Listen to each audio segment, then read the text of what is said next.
സലാസത്തുൻ മൂന്ന് വിഭാഗം ആളുകൾ ലാ യൻദുറുല്ലാഹു ഇലൈഹിം യൗമൽ ഖിയാമ. ആ മൂന്ന് വിഭാഗം ആളുകളുടെ നേരെ അള്ളാഹു നോക്കുകയില്ല.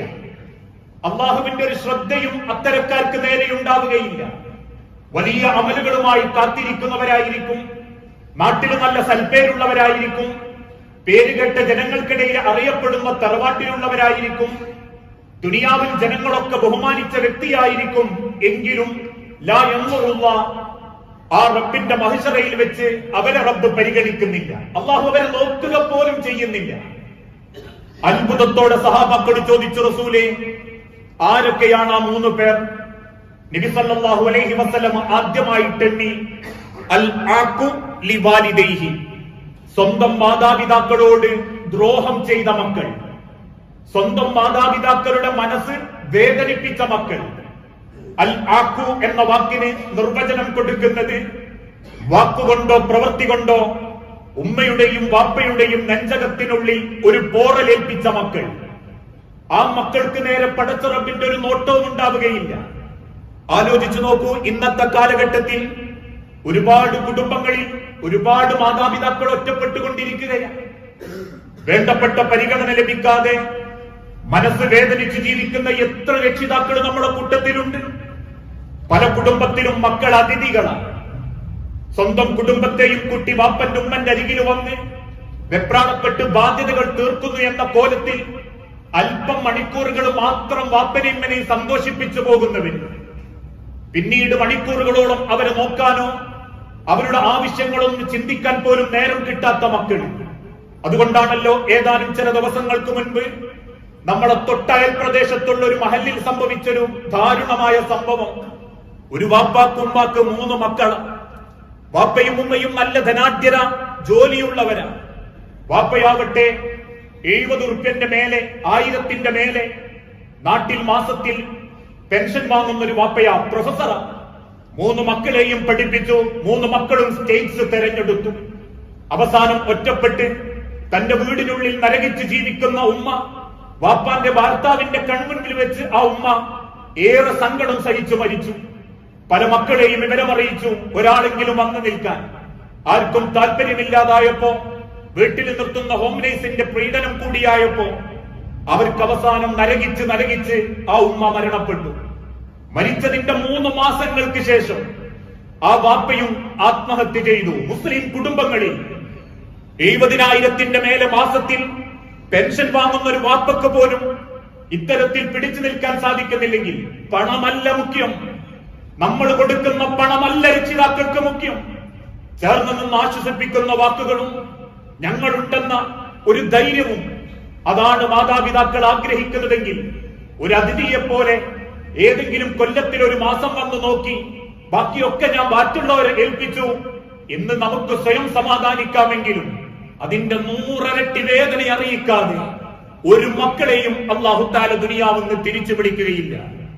ഒറ്റപ്പെടുത്തലും കുറ്റപ്പെടുത്തലുകളും കേട്ട് മനസ്സറിഞ്ഞ് മക്കളെ ശപിക്കാനാവാതെ ജീവിക്കുന്നവരുണ്ട്. മറ്റാരെങ്കിലും ആയിരുന്നെങ്കിൽ ഒന്ന് മനസ്സറിഞ്ഞ് ശപിക്കാമായിരുന്നു എന്ന് വേദനിക്കുന്നവര്. സ്വന്തം മക്കളെ നെഞ്ചിൽ നീറലോടെ കൊണ്ടു നടക്കുന്ന ഒരു വാപ്പയും ഉമ്മയും വീട്ടിലുണ്ടെങ്കിൽ നാളെ പരലോകത്തിലാ യൻദുറു ഇലൈഹിം, ഒരു സംശയവും വേണ്ട, അള്ളാഹു നമ്മളെ പരിഗണിക്കുകയില്ല. ഇന്ന് ചില മക്കൾക്ക് ചിലപ്പോ ഉമ്മമാര് മതി. പറയുമ്പോൾ രക്ഷിതാക്കൾക്കും മക്കൾക്കും വെറുപ്പ് തോന്നാൻ പാടില്ല. പ്രത്യേകിച്ച് നമ്മുടെ ചുറ്റുപാടുകളിലൊക്കെ മക്കൾക്ക് ഉമ്മമാര് മതി. ഉമ്മമാരെടുത്ത പെൺമക്കള് വാപ്പയാരെന്ന് ചോദിച്ചാൽ വാപ്പാനെ കെട്ടിക്കൊണ്ടുവന്നൊരു മനോഭാവം. വാപ്പക്ക് അങ്ങനെ മതി, വാപ്പക്ക് അങ്ങനെ നോക്കിയാൽ മതി. ഉപ്പാക്കൊരു വിലയും കൊടുക്കാത്ത കുടുംബങ്ങൾ, വാങ്ങിക്കൊടുക്കേണ്ട ഉമ്മമാര് പോലും വാപ്പാന്റെ വില മനസ്സിലാക്കാത്ത ഒരു കാലഘട്ടം ഇന്ന് പല കുടുംബത്തിനും നമ്മൾ അനുഭവിച്ചു കൊണ്ടിരിക്കുന്നുണ്ട്. കയറി വന്നവനെ പോലെ, എവിടുന്നോ വന്നവനെ പോലെ ഒരു പരിഗണന കൊടുക്കാത്തവര്. ചിന്തിച്ചു നോക്കിയിട്ടുണ്ടോ മക്കളെ? ഒരു വാപ്പാന്റെ നെഞ്ചിന്റെ പെടച്ചിലും ത്യാഗവും, ഒരു വാപ്പാന്റെ ഹൃദയത്തിന്റെ ഫലമാ ഉമ്മ പോലും സ്വപ്നം കാണാനുള്ള കാരണം. ഉമ്മ നിങ്ങളെ കൊണ്ടു നടക്കാനുള്ള ധൈര്യം കിട്ടിയത് ഉമ്മാന്റെ കൈക്കരുത്തൊണ്ടല്ല, വാപ്പാന്റെ നെഞ്ചിന്റെ പെടച്ചിലുകൊണ്ട, ഒരു വാപ്പാന്റെ അധ്വാനം കൊണ്ട, ഒരു വാപ്പാന്റെ ഹൃദയത്തിന്റെ പിടിപ്പുകൊണ്ട. ഇന്നും ഒരു ഉമ്മയും മക്കളും സ്വപ്നം കാണുന്നുണ്ടെങ്കിൽ അത് ആ കുടുംബത്തിന്റെ വളക്കായി കണക്ക് പറയാതെ ആയുസ് മുഴുവൻ ജീവിച്ച് ഭാരം പേറുന്ന ഒരു വാപ്പാന്റെ ത്യാഗം കൊണ്ടാണെന്നുള്ള തിരിച്ചറിവ് നമുക്ക് നേടാൻ പറ്റിയിട്ടില്ലെങ്കിൽ, ആ വാപ്പാക്ക് കിട്ടേണ്ട സ്ഥാനവും പരിഗണനയും കിട്ടാതെ ഉള്ളതെല്ലാം മനസ്സിൽ അത് അടക്കിപ്പിടിച്ച് പള്ളിയും അവനാന്റെ വീടുമായിട്ട് കഴിഞ്ഞുകൂടുക, വാപ്പാക്ക് എന്തിന്റെ കുറവാന്ന് നാട്ടുകാരോട് ചോദിച്ചാ പോരാ. അടുത്തിരുന്ന് ഉമ്മയെപ്പോലെ വാപ്പയെയും പരിഗണിക്കാത്ത മക്കളുണ്ടെങ്കിൽ ലാ യൻദുറു ഇലൈഹിം, അവർക്ക് നേരെ അള്ളാഹുവിന്റെ നോട്ടം ഉണ്ടാവുകയില്ല, അള്ളാഹുവിന്റെ പരിഗണനയുണ്ടാവുകയില്ല. രണ്ടാമതായിട്ട് ഓർമ്മപ്പെടുത്തി, വൽ മർഅതു മുതറജ്ജിലത്തുൻ, ആൺവേഷം കെട്ടുന്ന പെണ്ണുങ്ങൾക്ക് നേരെയും അള്ളാഹുവിന്റെ നോട്ടം ഉണ്ടാവുകയില്ല. രണ്ട് രീതിയിൽ ഉലമാക്കൾ ഇതിനെ വിശദീകരിച്ചിട്ടുണ്ട്. ഒന്ന്, സ്ത്രീത്വത്തെ സ്വയം അപമാനമായി കാണുന്ന ഫെമിനിസം തലക്ക് പിടിച്ച ചില പെണ്ണുങ്ങളുണ്ട് നമ്മളെ കൂട്ടത്തിൽ. സഹോദരിമാരെ കുറ്റപ്പെടുത്തുന്നു എന്ന രീതിയിലല്ല, ആണുങ്ങളെന്ന് കേൾക്കുമ്പോഴേക്കും വല്ലാത്തൊരു അലർജി.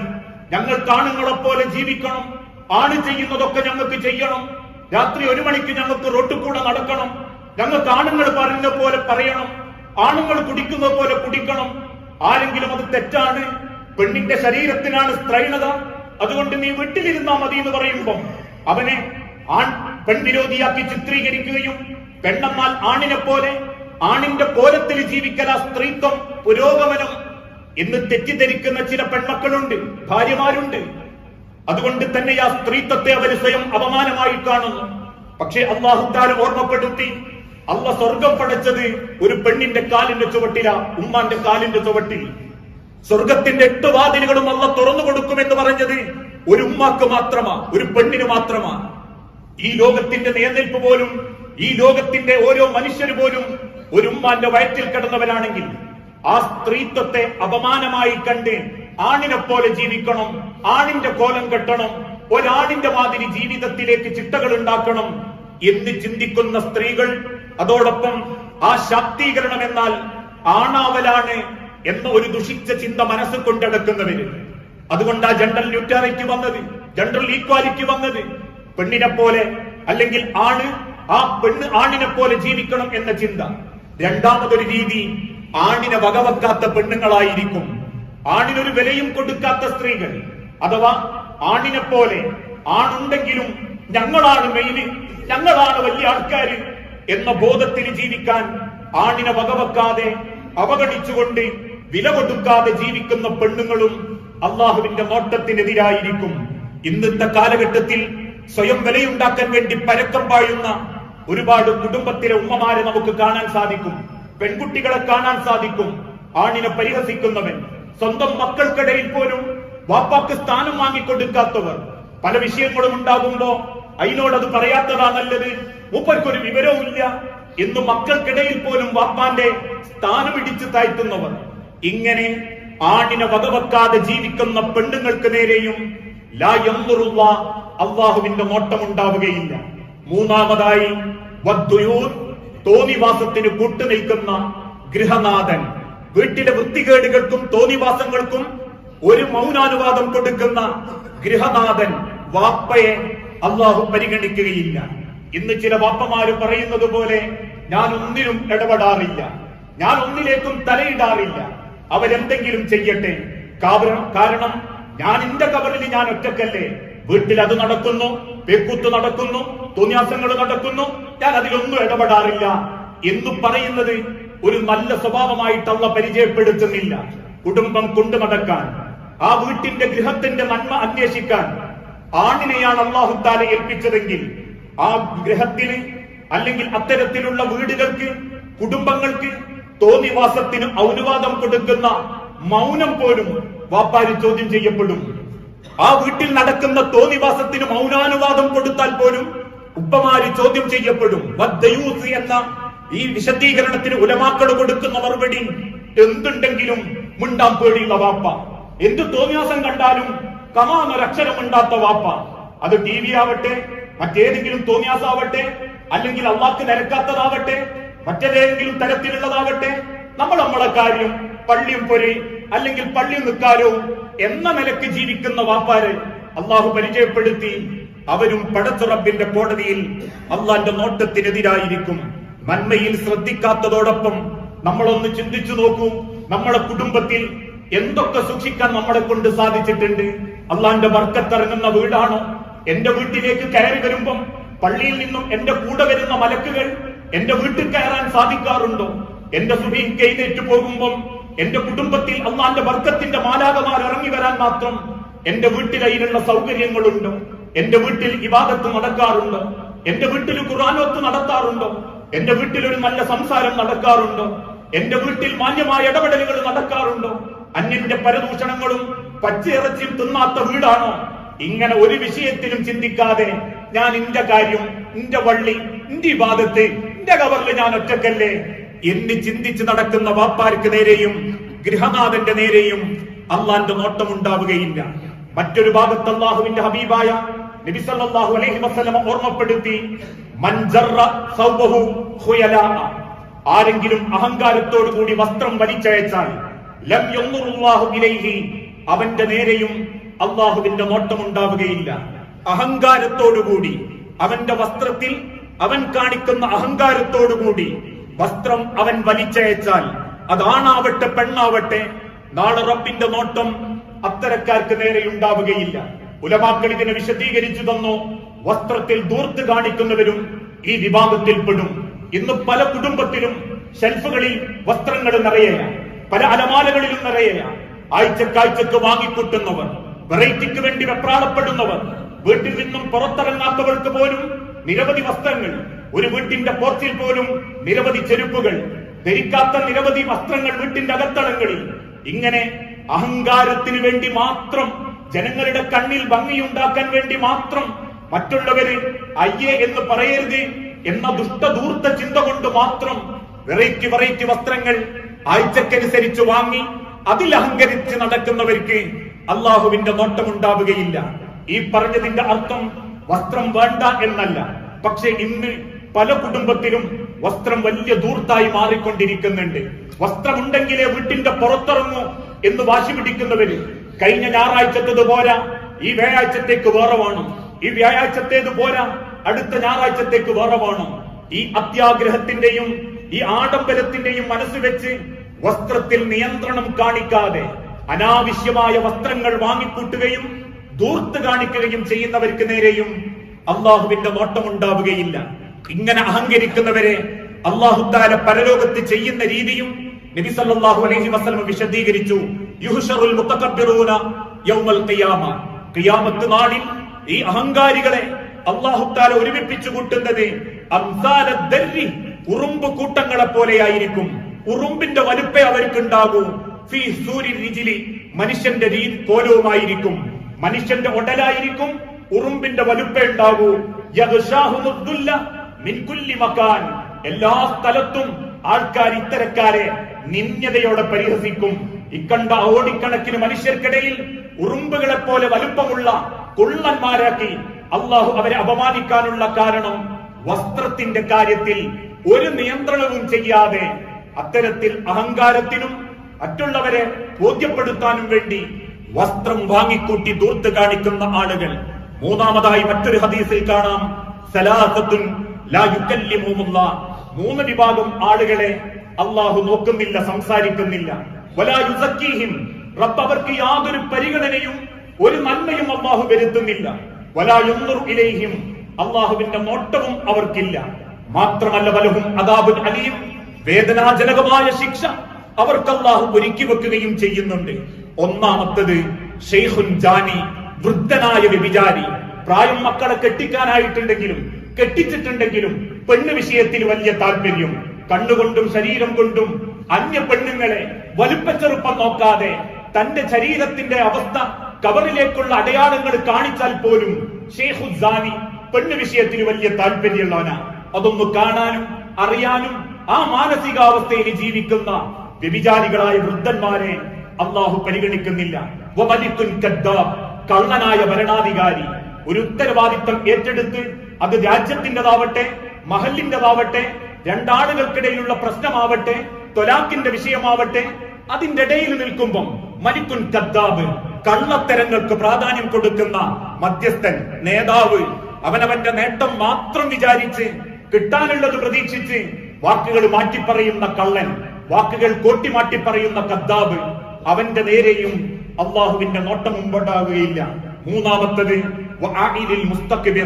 അഹങ്കാരികളായ ദരിദ്രന്മാർ, അഷ്ടിക്ക് വകല്ലെങ്കിലും അല്ലെങ്കിൽ ജീവിതത്തിൽ ഒരു സന്തോഷമില്ലെങ്കിലും ആ നിലക്കൊരു അധ്വാനത്തിൽ ഒരു നല്ല വീടില്ലെങ്കിലും അഹങ്കാരത്തിന് ഒരു കുറവുണ്ടാവില്ല. കടം വാങ്ങിയും ആരാനോട് പണയപ്പെടുത്തിയും ഉള്ളത് അടിച്ചുപൊളിച്ച് ജീവിക്കണം. എന്തേ? അവരെ ലക്ഷ്യം ലൈഫ് അടിച്ചുപൊളിയാക്കുക. എങ്കിൽ ജോലിയുണ്ടോ? ഇല്ല. വരുമാനമുണ്ടോ? ഇല്ല. അല്ലെങ്കിൽ മറ്റേതെങ്കിലും തരത്തിലുള്ള സൗകര്യമുണ്ടോ? ഇതൊന്നുമില്ലെങ്കിലും അഹങ്കാരത്തിനൊരു കുറവുണ്ടാവൂല. അവനാന്റെ നിലമറന്ന് ജീവിക്കുന്ന ദരിദ്രന്മാരായ ആളുകൾ ഇന്നും പല കുടുംബത്തെയും അത് സ്വാധീനിച്ചിട്ടുണ്ട്. നാട്ടുകാർ പിരിവെടുത്തുന്ന കല്യാണത്തിനും ഗാനമേളുണ്ട്. നാട്ടുകാർ കൊടുത്തു നടത്തുന്ന കല്യാണത്തിനും വ്യത്യസ്തരായ രീതികളിലുള്ള ആഘോഷ രാവുകളുണ്ട്. ഇങ്ങനെയുള്ളൊരു മനസ്ഥിതി ആരാന്റെ മുൻപിൽ കൈനീട്ടിയാലും പവറായി ചമഞ്ഞു ജീവിക്കണം എന്നാഗ്രഹിക്കുന്നവര്, അവർക്ക് നേരെയും അള്ളാഹുവിന്റെ നോട്ടം ഉണ്ടാവുകയില്ല. നാളെ റബ്ബിന്റെ മഹിഷറ ലോകത്ത് ഇക്കണ്ട ജനങ്ങൾക്ക് നടുവിൽ നിൽക്കുമ്പോ ഒരു പരിഗണനയും കിട്ടാതെ, ഒരു പ്രാധാന്യവും ലഭിക്കാതെ, റബ്ബിന്റെ ഒരു ശ്രദ്ധ പോലും നമ്മളെ നേരെ വരാതെ അപമാനിക്കപ്പെട്ട് നിൽക്കുന്ന അവരെ ഒരു കാലത്തും അള്ളാഹു വിളിക്കുന്നില്ല, വിചാരണക്കെടുക്കുന്നില്ല. പലതവണ റസൂലുള്ളാഹിന്റെ അരികിലേക്ക് അവർ ചെല്ലും. റസൂലുള്ളാഹിനോട് പറയും, പ്രവാചകരെ ഞങ്ങൾക്ക് കൂടി വിചാരണ ചെയ്യാൻ പറയണം. അള്ളാഹുവിനോട് വിചാരണയ്ക്ക് വേണ്ടി പറയുന്ന റസൂലുള്ളാഹ് അള്ളാഹു തിരിച്ച് കൽപ്പന കൊടുക്കും, നബിയെ താങ്കളുടെ ഉമ്മത്തിൽ താങ്കൾക്ക് വേണ്ടി നിലകൊണ്ടവരെ ഞാൻ വിചാരണക്കെടുക്കൂ. ഇവരൊക്കെ കദ്ദാബീങ്ങളാ റസൂലേ. ഇവരൊന്നും ദുനിയാവിൽ അള്ളാഹുവിനെ ഭയപ്പെടാതെ സ്വന്തം ചിട്ടകൾക്കനുസരിച്ച് ജീവിച്ചവരാ. അതുകൊണ്ട് എനിക്കവരെ വേണ്ട, ഞാൻ അവരെ പരിഗണിക്കില്ല റസൂലേ എന്ന് അള്ളാഹു പറയുമ്പം ഒരു കാലത്തും അള്ളാഹുവിന്റെ വിചാരണ തീരാതെ ആ വേദനയിൽ പടച്ചോന്റെ മഹിഷറാ ലോകത്ത് നമ്മൾ അപമാനിക്കപ്പെട്ട് നിൽക്കേണ്ടി വരും. ആ അവസ്ഥ വരാതിരിക്കാൻ ഈ പറയപ്പെട്ട അടയാളങ്ങളിൽ നിന്ന് നമ്മെയും നമ്മുടെ കുടുംബത്തെയും രക്ഷപ്പെടുത്താൻ ഓരോരുത്തരും പരിശ്രമിക്കുക. അങ്ങനെയുള്ള യഥാർത്ഥ വിശ്വാസികളിൽ അള്ളാഹു നമ്മളെ എല്ലാവരെയും ഉൾപ്പെടുത്തി അനുഗ്രഹിക്കുമാറാകട്ടെ.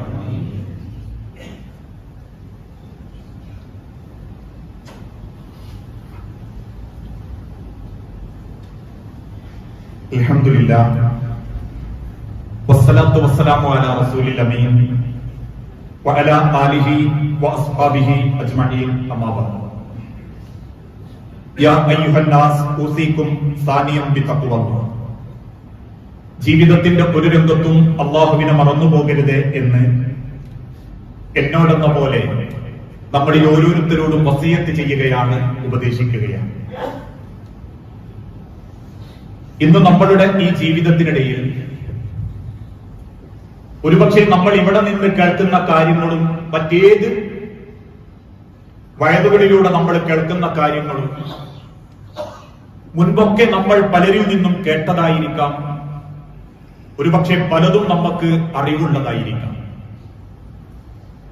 ഇക്കണ്ട കാലത്തിന്റെ ഇടയ്ക്ക് ഇത്രയും അറിവുകൾ കേട്ടിട്ടും മനസ്സിലാക്കിയിട്ടും നമ്മൾ അറിഞ്ഞ ഒരു സത്യം മറ്റൊരാളോട് പറയാൻ നമുക്ക് സമയം കിട്ടിയിട്ടുണ്ടോ എന്നുള്ളത് നമ്മൾ നമ്മളോട് ചോദിക്കേണ്ട വലിയൊരു ചോദ്യമാണ്. കാരണം പല ആളുകളും തെറ്റിദ്ധരിച്ചത് നന്മ പറയാൻ മൗലവിമാർക്കേ അവകാശമുള്ളൂ, നന്മകളൊക്കെ പറയേണ്ടത് ഉസ്താദുമാര് മാത്രമാണ്. അത് പലിശയെ പറ്റിയാണെങ്കിലും മറ്റേത് ഇസ്ലാമിലെ കുടുംബങ്ങളെ വിഷയങ്ങളെ പറ്റിയാണെങ്കിലും അതൊക്കെ മൗലവിമാരും ഉസ്താദുമാരും ഖതീബുമാരും പറയട്ടെ എന്ന ഒരു ധാരണയിലാണ് നമ്മൾ ഈ പലരും. അതെന്തുകൊണ്ട് എന്ന ചോദ്യത്തിന് ഒരു മറുപടി, വെറുതെ നമ്മൾ പറഞ്ഞിട്ട് ജനങ്ങളെ വെറുപ്പിക്കണോ? ഞാനത് പറയുന്നവന് ഇഷ്ടാവൂല, നമ്മളത് പറയുന്നത് അവർക്ക് താല്പര്യം ഉണ്ടാവൂല. എന്തിനു മറ്റുള്ളവരുടെ വെറുപ്പ് നമ്മൾ സമ്പാദിക്കണം? അതുകൊണ്ട് ആരോടും ഒന്നും മിണ്ടാതെ നടന്നാലേ ജനങ്ങളുടെ ഗുഡ് സർട്ടിഫിക്കറ്റ് കിട്ടൂ. അത് കിട്ടാറുമുണ്ട്. ആരുടെ ഒരു വിഷയത്തിലും ഇടപെടാതെ അവനാന്റെ നിസ്കാരവും നോമ്പും മാത്രം നോക്കി നടക്കുന്നവന് ഗുഡ് സർട്ടിഫിക്കറ്റാ. കാരണം അള്ളാഹു പഠിപ്പിച്ചെന്ന ദീന് മനസ്സിലുണ്ടെങ്കിലും അതാരോടും പറയാൻ നിൽക്കുന്നില്ല. ഉദാഹരണമായി ഈ ജുമ കഴിഞ്ഞ് വീട്ടിലേക്ക് മടങ്ങിച്ചെന്ന് നമ്മളെല്ലാവരും ഒരുമിച്ച് ഭക്ഷണം കഴിക്കുമ്പോ ഇടത്തെ കൈ കൊണ്ട് ഭക്ഷണം എടുത്ത് കഴിക്കുന്ന ഒരു വ്യക്തിയെ കാണുമ്പം ഇടതു മാറ്റിയിട്ട് ഈ വലത്തെ കൈ കൊണ്ട് എടുക്കുന്നു പറയാത്തത് എന്തുകൊണ്ടാ? വെറുതെ നമ്മൾ പറഞ്ഞിട്ട് എന്തിനാ? എന്നിട്ട് ചില ആളുകൾ വന്നിട്ട് പള്ളിയിലെ മൊയ്യാരോട് പറയും, അടുത്ത കുത്തുമേൽ നിങ്ങൾ അത് കൊള്ളിക്കണം കേട്ടോ. അപ്പൊ നമുക്കിത് പറയാൻ പറ്റാത്തൊരു മാനസികാവസ്ഥ എന്തുകൊണ്ടാ? നമുക്ക് ഗുഡ് സർട്ടിഫിക്കറ്റ് കിട്ടണം, കുറ്റപ്പെടുത്തലുകളും ആക്ഷേപങ്ങളും ഒക്കെ ഖതീബന്മാർക്കും മൗലവിമാർക്കും കിട്ടട്ടെ എന്ന ചിന്ത. അങ്ങനെ ജീവിക്കുന്നവരുടെ നേരെയും അള്ളാഹുവിന്റെ നോട്ടം ഉണ്ടാവുകയില്ല.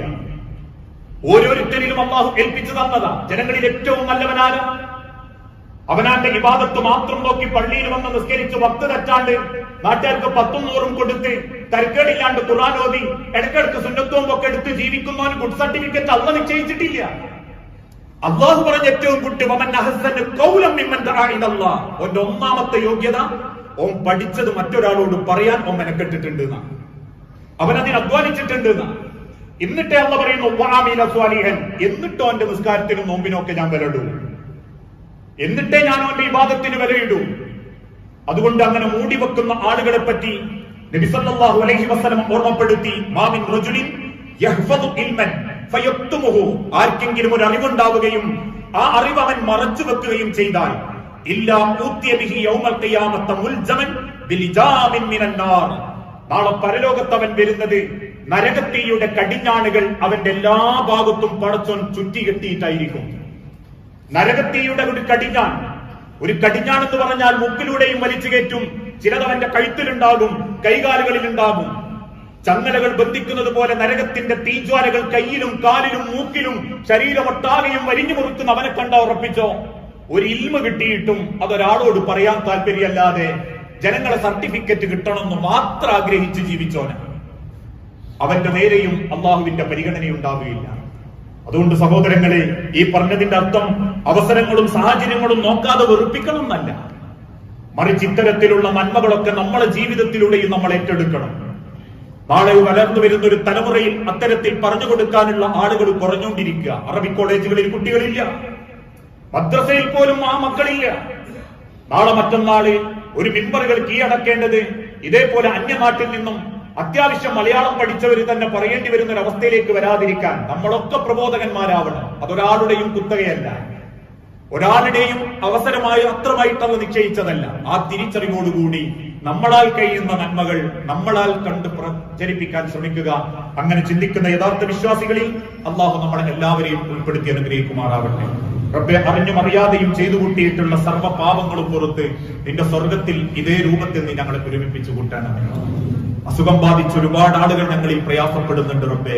എല്ലാ അസുഖങ്ങളും എളുപ്പം ശിഫ നൽകി ആരോഗ്യത്തോടെ ദീർഘായുസ്സോടെ ജീവിക്കാനുള്ള തൗഫീഖ് നീ നൽകണമേ. മക്കളില്ലാതെ സങ്കടപ്പെടുന്ന ഇണകൾക്ക് മക്കളെന്ന അനുഗ്രഹം നൽകി ഓരോ കുടുംബത്തോടും നീ കാരുണ്യം കാണിക്കണമേ. കടബാധ്യതയിൽപ്പെട്ടും മറ്റു സാമ്പത്തിക ബുദ്ധിമുട്ടുകളിലും ജീവിക്കുന്ന പലരും ഞങ്ങളിലിട്ട് മാത്രം എളുപ്പം അത് വീട്ടാനും ഒരു ബാധ്യതയുമില്ലാതെ നിന്നെ കണ്ടുമുട്ടുന്ന മുഅ്മിനീങ്ങളാവാൻ ഓരോരുത്തർക്കും നീ തൗഫീഖ് നൽകണമേ. അല്ലാഹുമ്മ ഗ്ഫിറിൽ മുഅ്മിനീന വൽ മുഅ്മിനാത്ത് അൽ മുസ്ലിമീന വൽ മുസ്ലിമാത്ത് അൽ അഹ്യാഉ മിൻഹും വൽ അംവാത്ത് ഇന്നക മുജീബുദ് ദഅവാതി യാ ഖാദിയൽ ഹാജാത്ത്. അല്ലാഹുമ്മ അഇസ്സൽ ഇസ്ലാം വൽ മുസ്ലിമീൻ വഅദിൽ അശ്ശിർക വൽ മുശ്രിക്കീൻ. അല്ലാഹുമ്മ അജിർനാ മിനൻ നാർ, അല്ലാഹുമ്മ അജിർനാ മിനൻ നാർ, അല്ലാഹുമ്മ അജിർനാ മിനൻ നാർ. അല്ലാഹുവേ, പ്രാർത്ഥിക്കണമെന്ന് വസിയത്ത് തന്നവരുണ്ട്. അസുഖം ബാധിച്ച് ഓപ്പറേഷന് വിധേയമായി കിടക്കുന്ന ഒരുപാട് രോഗികൾ റബ്ബേ, എല്ലാ വേദനയും കുറച്ച് എളുപ്പം ശിഫ നൽകി എന്താണോ അവർക്ക് ഏറ്റവും ഹൈറ്, ആ ഹൈറായ ഒരു രീതിയിലേക്ക് ആ കുടുംബത്തെയും ആ വ്യക്തിയെയും നീ എത്തിച്ച് സമാധാനിപ്പിക്കണമേ. നാദാ, മരിച്ചുപോയ സഹോദരി സഹോദരന്മാർ, മാതാപിതാക്കൾ, മക്കൾ, പേരക്കുട്ടികൾ, കഴിഞ്ഞ ആഴ്ച പോലും നമ്മൾ പ്രാർത്ഥിച്ച സഹോദരി പെൺകുട്ടി, അനിയത്തിക്കുട്ടി, എല്ലാവരുടെയും ഖബർ നീ വിശാലമാക്കുകയും ജന്നാത്തുൽ ഫിർദൗസിൽ ഞങ്ങളെ ഒരുമിപ്പിച്ചു കൂട്ടുകയും ചെയ്യണമേ. ഒരുപാട് മരണങ്ങളെ കൊണ്ട് വേദനിക്കുന്ന മനസ്സുകൾക്ക് ആശ്വാസത്തോടെ ജീവിക്കാനുള്ള തൗഫീഖ് നീ പ്രദാനം ചെയ്യണമേ. അല്ലാഹുവേ, നല്ലൊരു വിശ്വാസിയാവാൻ, നിന്റെ കണ്ണ് ലഭിക്കുന്ന, അതല്ലെങ്കിൽ നീ നോക്കുന്ന നല്ലൊരു ഇബാദത്ത് ചെയ്യുന്ന ഒരു മുഅ്മിനാവാൻ ഞങ്ങൾക്ക് എന്തൊക്കെ മാറ്റമാണോ റബ്ബേ ഉണ്ടാവേണ്ടത്, ആ മാറ്റം അനുഗ്രഹിച്ചു നൽകുന്ന, നീ ഇഷ്ടപ്പെടുന്ന മുത്തഖീങ്ങളിൽ നീ ഞങ്ങളെ ഉൾപ്പെടുത്തി അനുഗ്രഹിക്കണമേ. റബ്ബനാ ആതിനാ ഫിദ്ദുനിയ ഹസന വഫിൽ ആഖിറതി ഹസനത വഖിനാ അദാബൻ